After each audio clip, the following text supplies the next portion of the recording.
Good afternoon. Good afternoon, everyone. My name is Victor Rocha. Mary Charlotte's not here right now. She'll be back next time. I would like to welcome you to the new normal. Again, my name is Victor Rocha. My co-host is Jason Giles, Executive Director of the National Game Association, and this is the new normal.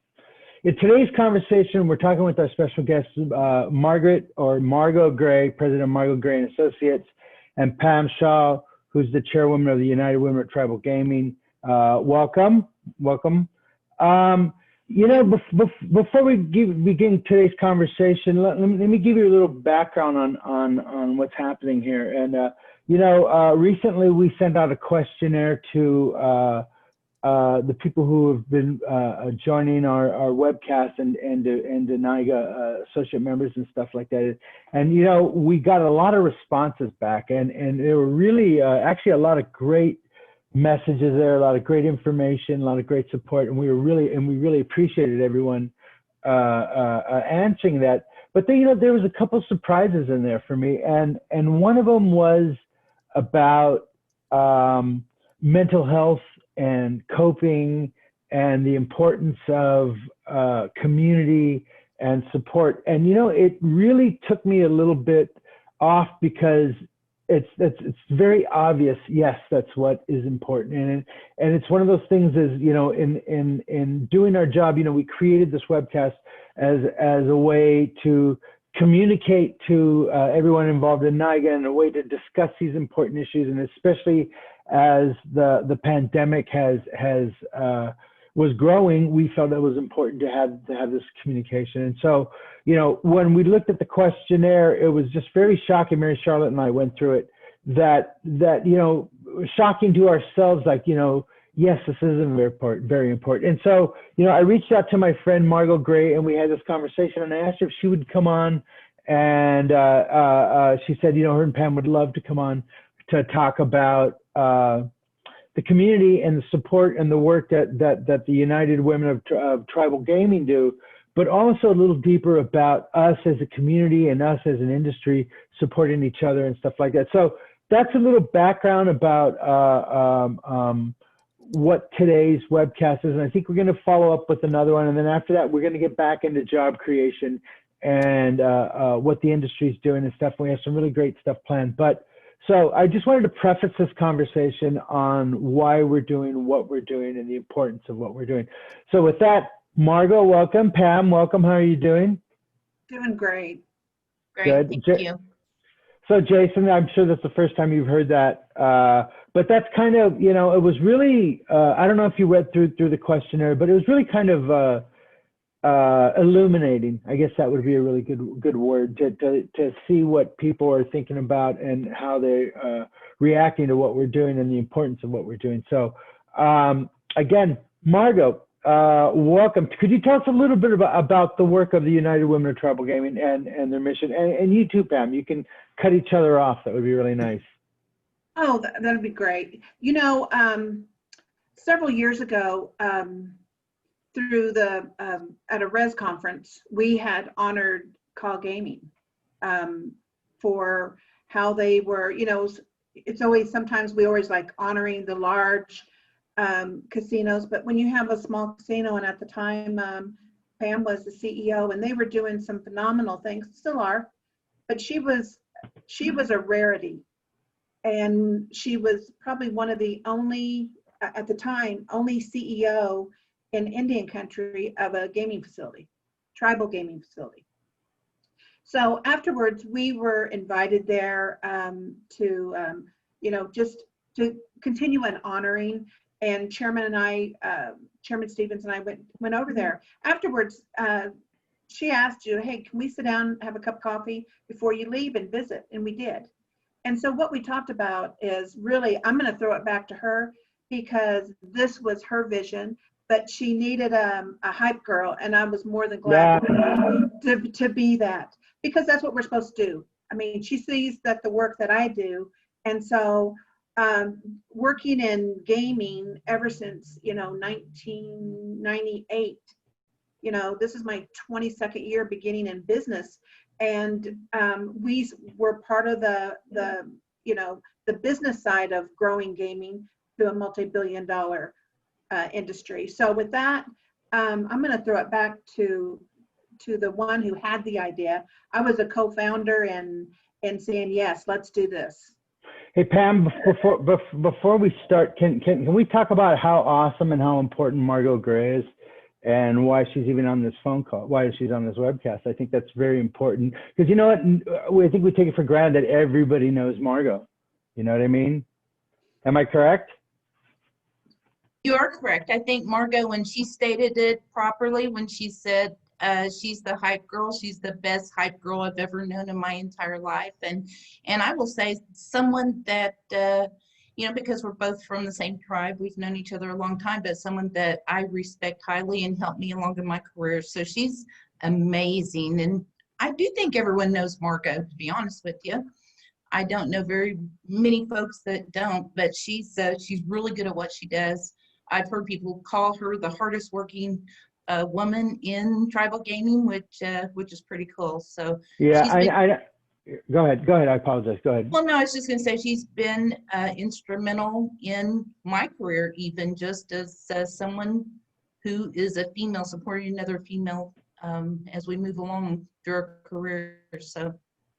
You know, I use her as a touchstone. I like to call her, and her and I had these wonderful conversations, and you know, it allows me to take the temperature, and it helps me ground and understand, you know, my ideas and what's going on. So she's one of the most important people that I know in Indian country. I think we all just love her and adore her. And so enough about that. You know, when you were talking, Margo, I realized, you know, we really did give you a proper introduction. So how's that? Was that good? Well, that just made my day. Go ahead, Pam. Yeah, go ahead, Pam. So Pam, let's talk about the United Women of Tribal Gaming. So let's about this organization. What is this? And give us a little background, please. Well, I'll tell you that, and Margo's correct, it started with the conversation over coffee, because I felt like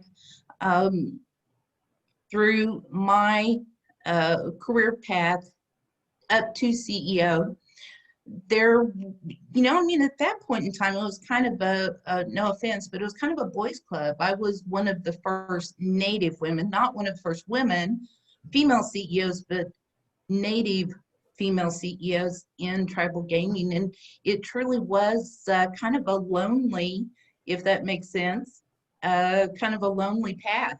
And what I envisioned for this organization was to be, just like Margo said, a support. We support each other, encourage women at all levels, not just ones that want to be CEO or want to be GM or whatever the case may be, but at any level. And one of the things that I have found most surprising is the support that we get from men. You know, it's been it's been a great journey. We're a new organization, kind of a grassroots effort to unite the women in tribal gaming. And we have a lot of plans for this organization, but listen, I would like this organization to be what I needed early in my career in tribal gaming.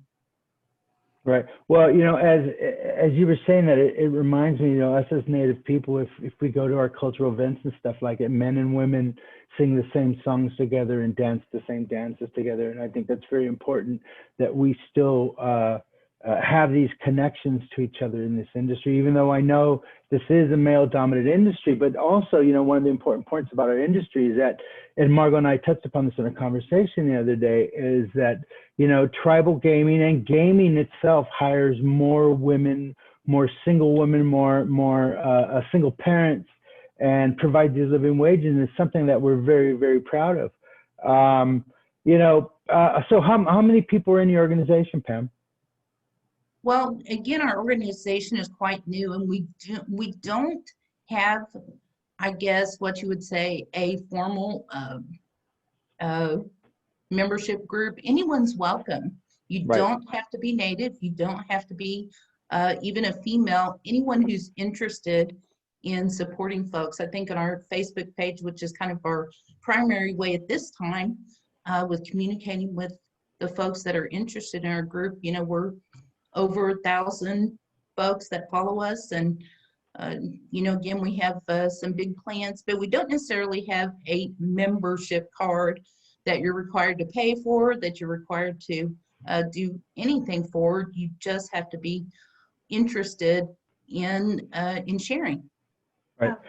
Can I add one more thing to that? Yes, ma'am. Victor, is that another big part of that is the advocacy, that we are a support to NIGA, to OIGA, to WIGA, any of the Indian Gaming Associations, that it's just not Oklahoma. Yes, it did start in Oklahoma, but the speakers that we have come in and talk to us, because we had to do just like everybody else. We had to pivot. I mean, we had, we like to be a support at your, you know, like NIGA's events that we were recognized and then planned to do a panel.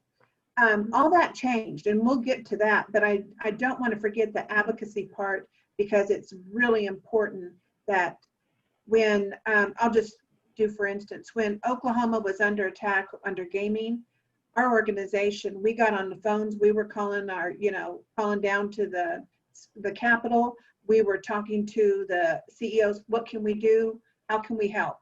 And also to Oklahoma Indian Gaming, we stand to support, because why? We are the workforce behind there. It impacts us. So I don't want to forget the advocacy part that we, you know, we're a part of. Right. So, you know, Margo, in our conversations, we were talking about this support in this networking, and also Pam, you know, as a GM, you know, coming up through the ranks couldn't have been easy. Now with the pandemic, what are you guys seeing with the pandemic? How has things changed, and how do you feel your mission has changed with all this?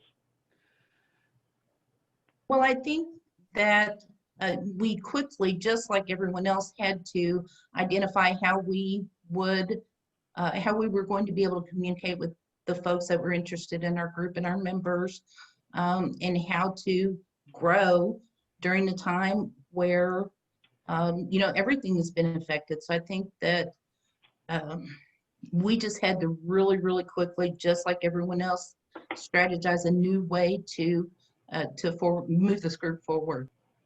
Well, you know, go ahead, Margo, go ahead. Yeah, you know, what we were hearing from our members is that, you know, number one, am I going to have a job? Even though when the country shut down, the casinos shut down, people were at home, that's when you were starting to see anxiety.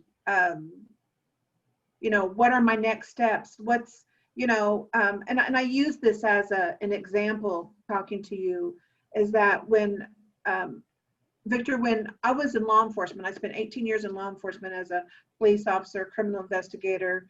I was in training, I did special ops.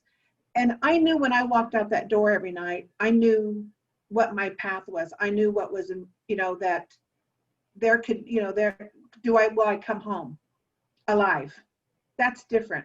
And then when gaming, and we have a global pandemic, we're asking people in an entertainment industry to say, okay, we need you back at work. We're trying to open up our economies. We want to have job creation. And then you start seeing, I didn't sign up for this, but other people are like, I'm glad to go back and do my part to get the, you know, ignite the economy back up. So, but that comes with a part of a fear. And so we were here to, you know, we were listening to a lot of the people that were internally in gaming. When I mean internally, we're talking everyone who is from the gaming facility, from the CEO all the way down to anyone who's, you know, any staff that is there, employees. And then we have our external, which is all of our vendors. You know, part of my job as being working in the gaming industry is that I've always worked on the vendor side as a consultant. That just halted because my services were no longer needed when the casino is shut down.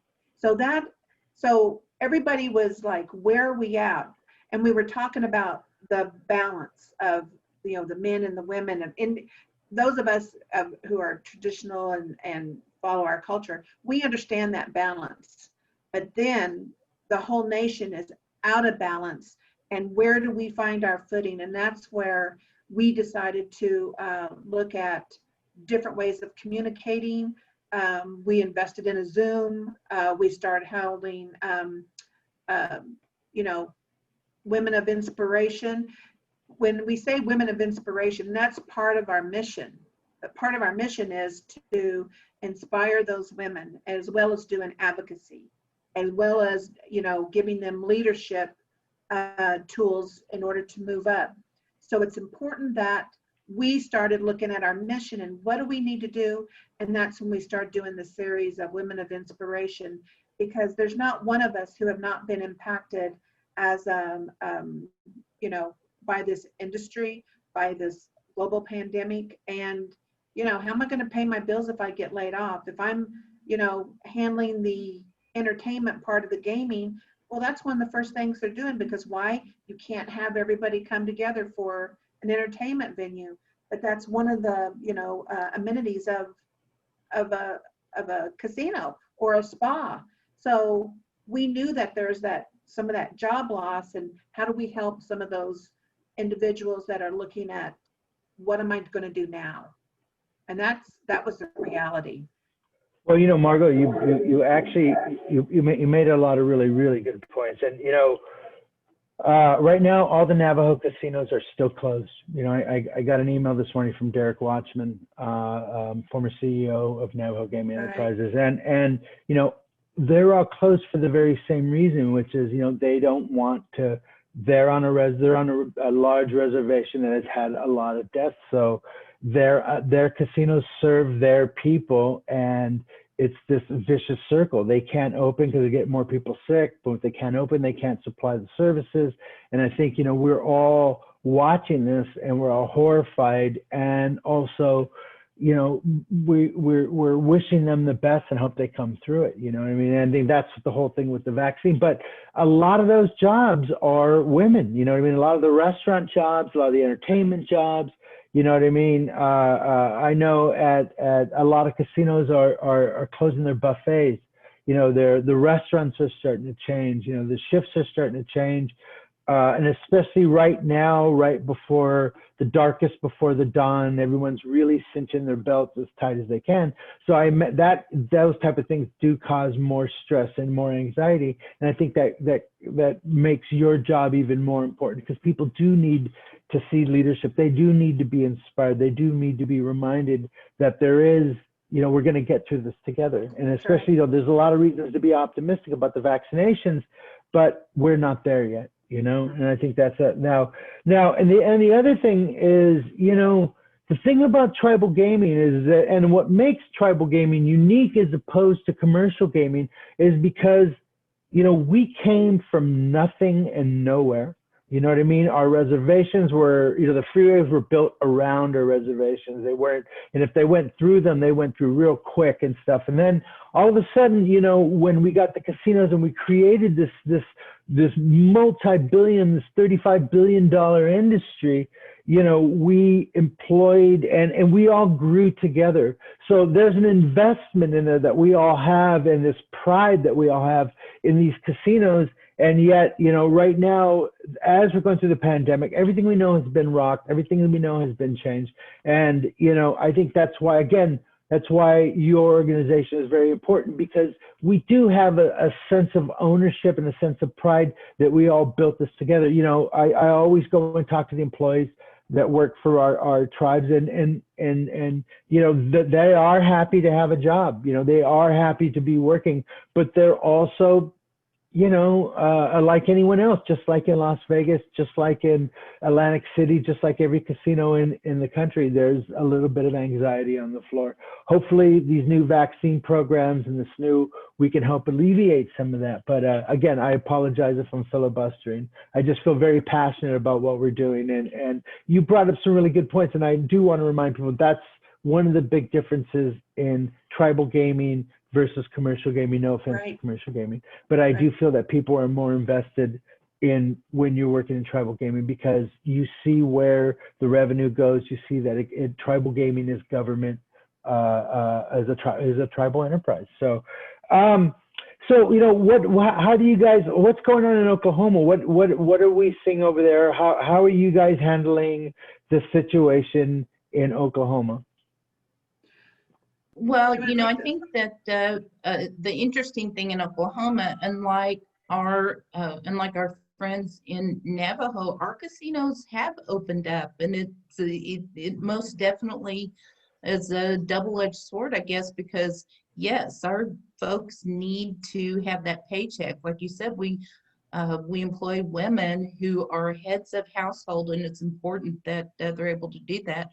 The tribe's needs haven't left us, and one of the things that that I hear, or that we hear from especially frontline employees, and Margo kind of touched on this, did we ever think that we would be at a point where if you work on the casino floor as a frontline employee or a management person who actually works inside the casino, would you ever think I'm putting my life and my family at risk today? So, in Oklahoma, our casinos, for the most part, are open. I think that the operators have done a good job of putting into place practices that make our employees feel a little bit safer. But it's scary. The fear is immense right now. But we're open, and they're actually doing fairly well because there's nothing else to do. Nothing else is open. So, our casinos are actually faring very well in Oklahoma at this time.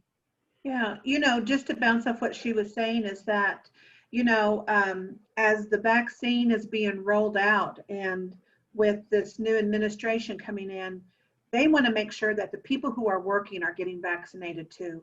I know that the CDC had this chart, but I think it'll probably need to be modified, and hopefully we'll be able to get, I think the priority right now is people over 65 or who have, health issues right now.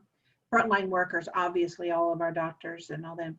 But then there also there's this, those who are have open facilities that are businesses, and I believe that gaming, we should be advocating for those vaccines for this industry. It creates a lot of jobs.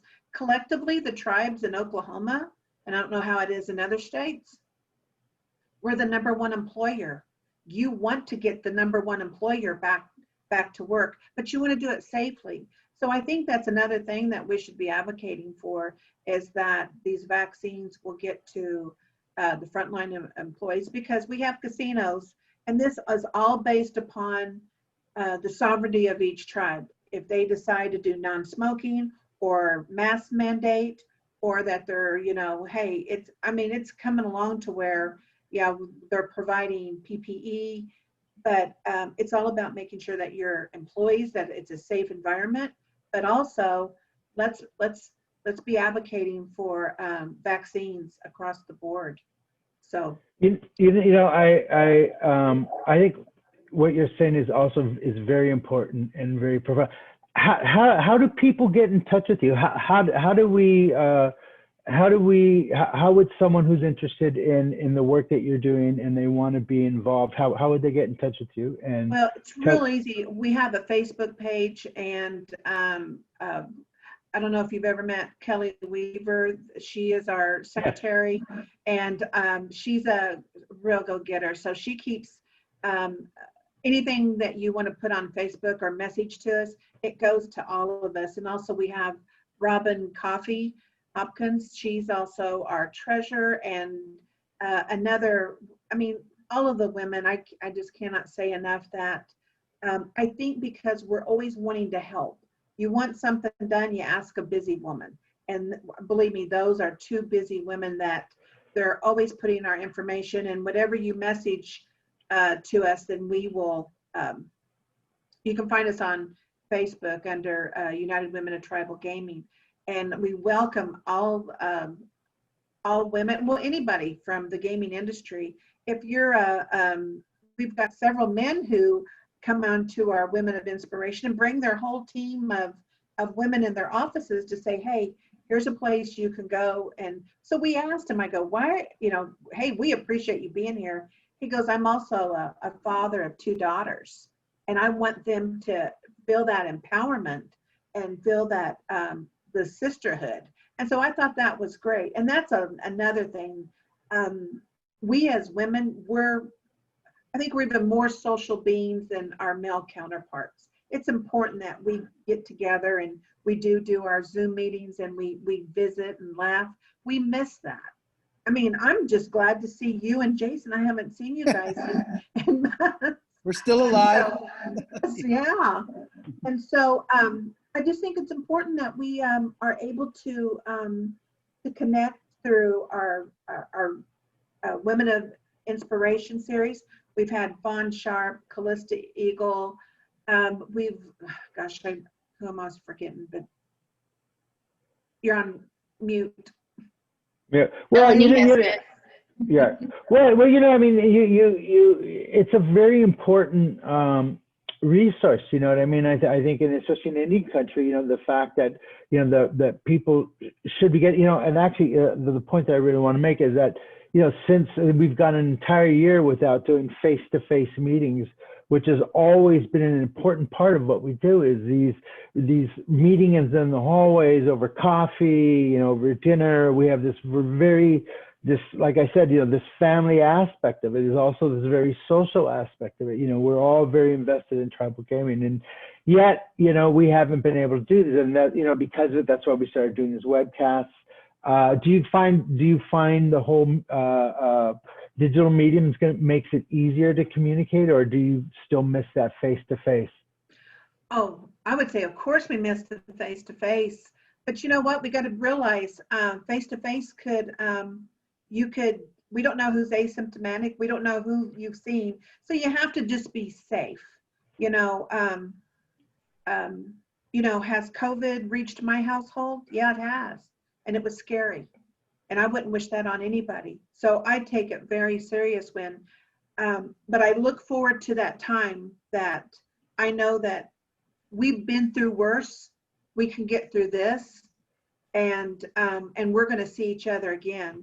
And when we do, we're going to be more appreciative. It's a humbling experience to go through this. I mean, we're doing it globally, but right. I think I got my first shot, so I'm looking forward to it. Margo is right. She's been through worse. I was once in Oklahoma, and she goes, let's meet. And where are we going to meet at? She goes, there's a cigar bar. So we go to the cigar bar. Oh my God, just filled with smoke. And I don't smoke, and so my clothes smelled. They made me ride in the luggage on the airplane and stuff like that. Because this my clothes. Remember that, Margo? Remember that cigar bar meeting? I don't miss that, Margo. I don't miss that. But it's a quiet place that you can visit, though. But maybe we should. The cigar we'll do bar? We'll do it as every other native in Oklahoma does. We'll meet at IHOP. There you go. Don't you guys like a Waffle House or something like that? You know what I mean? We got Waffle Houses too. That's an exotic dining experience if you're from California. So just because we don't really have those, just like White Castle or something like that. Well, Margo and Pam, let me ask you this: your organization is desperately needed, around the country in gaming, particularly in the commercial. You can call them out. Look at all the gaming CEOs of these, major companies, and does anyone really want to be around Steve Wynn anymore? Turns out his longtime lawyer was this nut for Trump, Lynn Wood. I mean, so but gaming, let's just be honest, is a male-dominated industry. And right. And part of that, though, is when I go onto certain gambling games, the slots are pretty much 50-50, I would say, male, female. But those table games are almost always 90% male, if not 100%. And I hate to say it, anytime I'm playing craps, if there's a female pit boss, that's just like a rarity. And I liked what you said about, the differences between way women, a little more social and different ways of approaching things. And I got to say, the women pit bosses that I've seen are typically much more astute and forward looking than the male pit bosses, because even the male pit bosses tend to get caught up in that whole macho, blah, blah, blah, you know, backslapping crap going on. And the woman will just sit there, you know, doing her job professionally. She's not getting caught up in the emotion, probably thinks all these men are just silly, and can catch a lot more things, you know, just because of that. So how do we get, you know, it's sort of some of the problems, you know, attracting women into the sciences and math. You've got to get a core in there, and I don't know if that means women need to play poker more or or get into craps more, but something's got to attract the younger generation of women into taking gaming executive jobs, into seeking supervisory roles at the casino. And you know, I think a lot of the men are there just because maybe their dad gambled or you know, they were around it. So how do we get through that? Yeah. I'm going to take first shot at this. Okay. Well, being in law enforcement and then being in having a civil engineering firm, I was always the one woman in the room. And then that was in the early days of gaming. And then you started seeing more women attorneys. You started seeing more women in, you know, starting to move up. We live in an age where now we don't freak out when we see a woman police officer. I was in the days when if they saw us, that was like, oh my God, why woman's got a gun and all this other. Now, when you see a woman in a leadership role, it's not unheard of. Our pathway is that it's in gaming. It's always been a very close. It's a bonded brotherhood of some sorts, and it kind of came back from early days of casinos. Not so much Indian gaming, but casinos, because a lot of those individuals were put in temporarily to teach or help move the tribes along. And so that mentality kind of resonated along there. And then when we got our new CEOs, it kind of became the same thing. It was the guys in the shiny suits and, you know, keep the women back. And now, I would say probably in the last 5 years, we now have, how many other CEOs? Is it slow? Yes, but they've worked their way up. I mean, we were talking about Miss Laura Stinskar. She's moved up into the CEO over at Shoshone. Is it Shoshone Bannock? No. Yeah. Coeur d'Alene. Coeur d'Alene. That's it. And then, you know, we've got some really dynamic women, and so when we start harnessing them to say, hey, tell your story, how you made it to where you're at. And I think that's always important to focus on that group of individuals that want to go into leadership. And then let's focus on bringing them along. And, you know, I think that should be anyone who wants to, in gaming, who wants to move along. But, you know, we talk about the good, the bad, the ugly of gaming. And I think you brought one good point up of what that looks like. But also, we also have to be wary that there's some other women that don't want to see any other woman move up. And that's a reality. And we talk about that. We talk about those hard things that no one wants to say. And so I appreciate that question. Pam, I know you want to add on to that. Well, you know, I think that the more women that we see in those positions give other women confidence. I mean, sometimes that's what I have found. It's just about confidence and even daring to dream that you could be in that particular position. I mean, I could tell you so many stories. You know, when you talk about the boys club in casino management as I was coming up, that's a whole nother segment, trust me. But I think the more women that we see in those positions excel, strong women. No, we're not, you know, just emotional gals who will, you know, cry on a dime and can't lead. I mean, we are nurturers. We're mothers. We're grandmothers. We hold things together. That's what we do. And I think that women have a unique ability to be great leaders if you can if you find a tribe that's willing to give it a try. Sometimes, I've found over the years that there are some tribes that just absolutely would never consider putting a woman in that position, and that's going to be around for a while longer. But when you look at just over the past, the past 10 years, the number of females that we have now in these positions, it's only going to help the younger girls coming up. And that's what our organization is all about, just giving these ladies, our sisters, the confidence to make the move. I mean, it's not easy if you're not someone who naturally has that ability or naturally was brought up that way. I mean, sometimes it's hard to stand up in a group of men and be the only woman. You have to be really, really brave, and it's not always an easy path. But what we want to do, and what we hope that this organization will do, is give even that one girl that thinks, you know what, I'd really like to do it, but gosh, I don't know if I could do it. Give her some confidence, support, help her get to that next step. So I think the more that females are placed into those positions, the more we're going to see it come along. It's just going to take some time.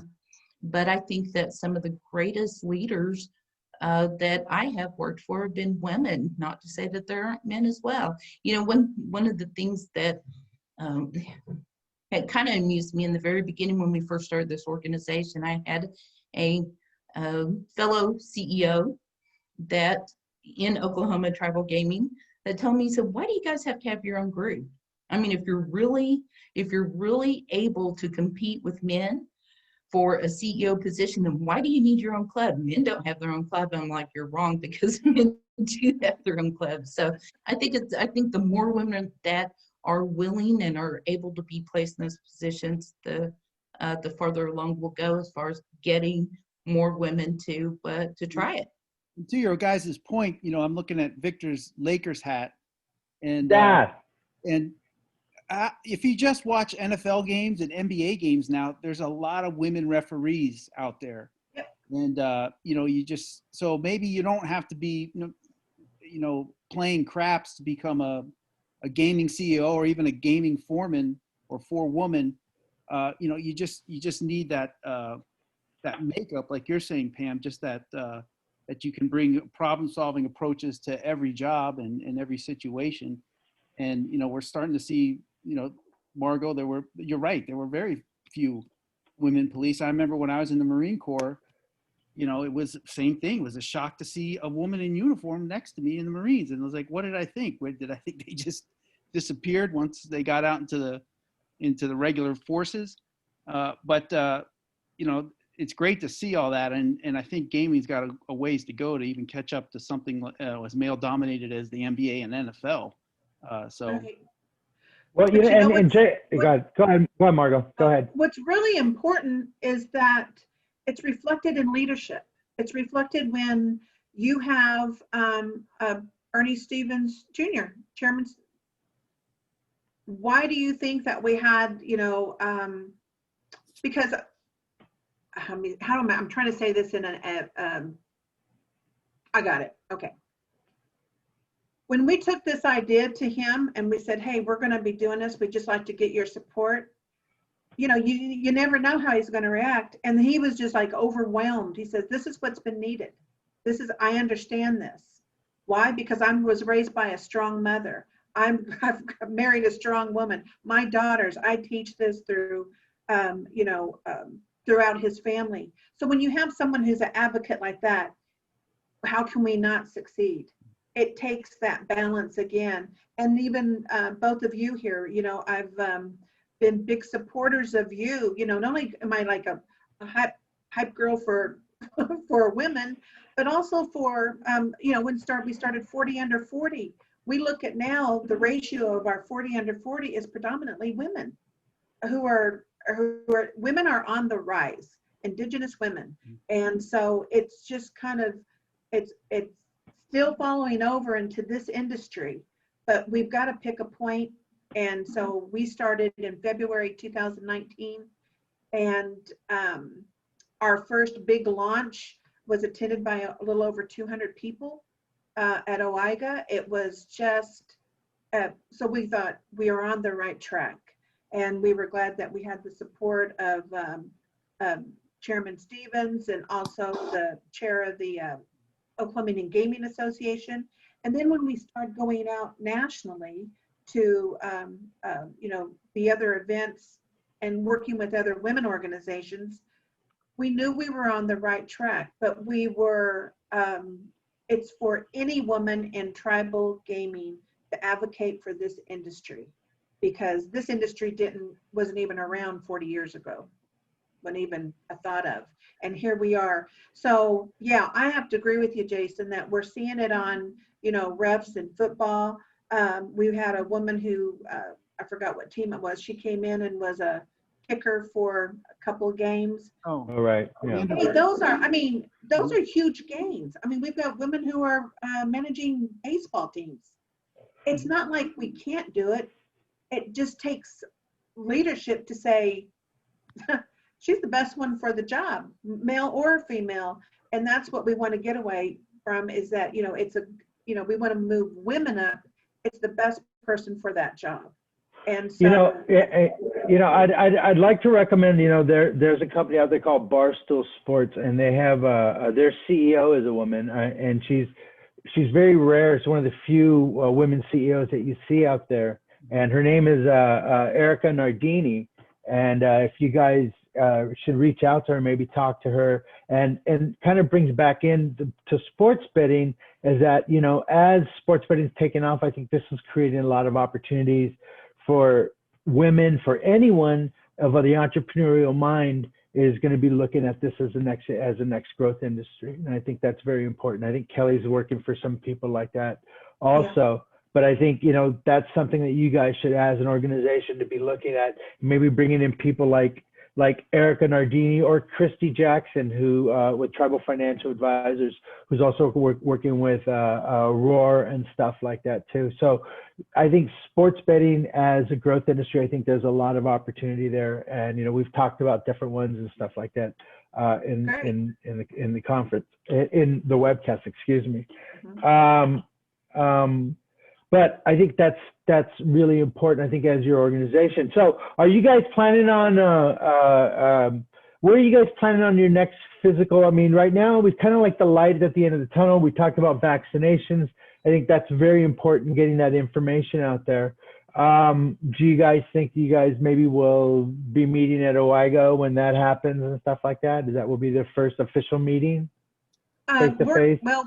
We're going to be doing a meeting next in a couple weeks, aren't we, Pam? Yes. Yeah. Yes. And so these are virtual meetings, right? But as far as, I think it was in May when we were supposed to be at NIGA. Right. I had it written down, and so we put up a post saying we were supposed to be on the evolution of women in tribal gaming panel. We were going to have Gay Kingman, Pam, myself. I'm trying to think of who else was on that panel. It was a powerhouse. Shannon I got it here somewhere. Yeah, it was, and to have, to me, I just bowed to Gay Kingman as someone who was at the talk about women in gaming. And we all know what we were going to do, our plan for that at that event. So, I mean, we want to continue to always be supportive, maybe have one of our meetings there at NIGA, and then it's just a good time for us to, I know that some national organizations are trying to do some hybrids of some virtual, some in person. So I'm hopefully we'll see how everything pans out, and we're excited to see everybody again. We want to see everybody again. Now, if you're watching the webcast, if you see in the chat, there's the link to the Facebook page. Now, if they go to that Facebook page and they'll join it, that's where they'll get information about this meeting, and they can join you guys, right? Is that correct? Yes. Correct. Mm-hmm. Well, that's wonderful. So, and when is your next meeting again? Well, I think on that we're looking at probably like the 27th. Of course, it's going to be an online sort of a quarterly meeting to talk about where we're headed and talk about the year, obviously. And, we will be at the conferences and we will be reaching out nationally, because that's what we would like to do with this organization. But we will be meeting online, I think on the 27th, somewhere around there. And we'll get that information on our Facebook page just to kind of chat about where we're headed and what Yeah, we're going to do this year. Yeah, I know that the vaccine keeps being brought up continually, so I'm sure that'll be one of our topics. What can we do to advocate for that? By then, the administration will already have been in, so we're looking forward to that. And then also remind people, this is the United Women of Tribal Gaming, not United Native American Women in Tribal Gaming. So it's open to everyone. It isn't a Native American exclusive. It's people that work in tribal gaming, most people probably watching this webcast are involved in tribal gaming. So this is very important that, it isn't just Native American women, it's all women. It's a resource for everyone. And oh, here we go. Our next Native Women of Inspiration series will be on Thursday, February 18th. There we go. Yeah. Yeah. There we go. And Sheila Margo is, Yeah. who's that young lady? I love Sheila. I think we all know it. We all admire and love Sheila. So you know what? I think I don't really have many questions here, but I think again, the importance of networking, the importance of reaching out. These groups are more than just about job creation. It's about support. It's about helping each other, especially through these challenging times. I think it's very important that we as people in our industry stick together. And like I said, if you check in the chat, there's the link to the Facebook page. I recommend that you join it. I know I will be joining it also. So Margo, would you like to wrap things up? Yeah, I would love to. When we say women of inspiration, it's also like taking that, it's kind of like how you are here. It's like a 45-minute, and then we take a few questions, but it's like taking a mental health break through your day and planning, saying, you know what, I need to be uplifted. I need to hear this. And then someone always has a great takeaway from any of the speakers that we've had. I mean, we had Fawn Sharp, and she just, is a powerhouse anyway, just to hear her speak on so many different levels but she's impacted by the same things: family, responsibility, work, keeping your family safe. And so she was just telling us some of the things that she was doing. It's good to take those breaks, like doing this. This is almost like a mental health break of listening to someone who understands what you're going through. And, maybe hopefully today we shared some information with some other people there. And if you can, like you said, you can go to our Facebook, contact us. And thank you, Victor, for reaching out, and Jason. I know that we appreciate not only the friendship, but also the support. I'm actually hitting up. I am hitting the page right now as we speak, so I will be joining it when we're done here. Pam, we'd like to thank you also for joining. Can you give us some words of inspiration before we go? Well, I think that during this time, it's been so difficult for all of us. We all know that. Almost disheartening. I think everyone I know, every single person I know, male, female, has gone through a point during this past year where you just feel hopeless, where you just feel like, is this ever going to end? There's isolation, fear, and worry. And there is a light at the end of the tunnel. And I do encourage everyone to, to use your connections like Margo and United Women of Tribal Gaming and podcasts like this to keep yourself focused on the fact that we are in this together. We're a family. Tribal gaming is a family. That's what we are. And just know that there is support out there, and reach out at any time. Reach out to your friends, reach out to your colleagues across the nation, because we're all willing to help each other through this. And Pat, like I said, when I read our questionnaire and I saw these suggestions, it hit me like a ton of bricks. It just felt that, yes, this is something we should be talking about. And yes, these are very important issues. Like I said, next week, we're going to have some mental health issues.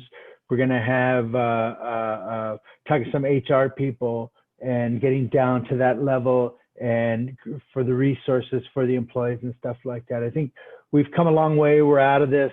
Like I said, there's a light at the end of the tunnel, but we still have a ways to go, and I think it's very important that we talk about that. And I think organizations like yours are even more important for people to get together and have this outreach and have this fellowship. I think it's very important through these times. So, Jason, have you got anything you'd like to say before we wrap up?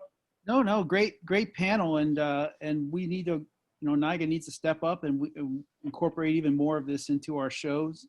We're looking at what we can do for 2021, but this will be on the topic of agendas if we can pull off a show this year. So definitely looking forward to seeing you again, Sheila, and great to meet you, Pam, and I think you guys are just doing incredible work. Thank you so much. Yeah, I think we. Sheila, did you? So, you know what? I think on that message, I'd like to thank everyone again. We'll be back next week talking a little deeper about this issue. And then after that, we'll be back and talking about job creation and job opportunities in tribal gaming too. So, ladies, thank you very much. Jason, thank you very much. And then a special message to our Mary Charlotte Grayson, who's not here today. She got into a little car accident last night, but I spoke with her and she's fine, and we'll have her back next week. So again, thank you, everyone. Thanks, and we'll talk to you guys next week. Thanks. Thank you. Bye-bye.